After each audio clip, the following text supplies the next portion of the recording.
So today I'm about to show you how to use Claude to create product collections in Shopify.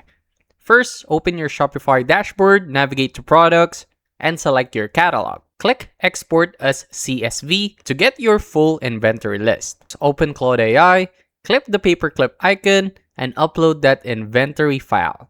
Type this execution prompt, act as an expert e-commerce merchandiser, analyze this catalog, and group these items into 5 highly targeted, seasonal, or trend-based products.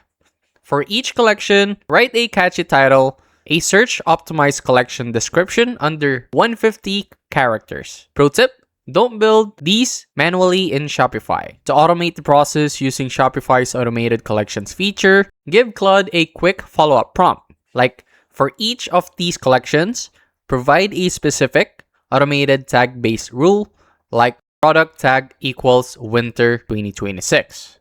And generate a 2-column markdown table matching every product handle to its new collection tag. And that's it. That's how to use Claude to create product collections in Shopify. If this helped you out, make sure to like, subscribe for more quick tutorials like this, and comment down below what other topics you want me to break down next.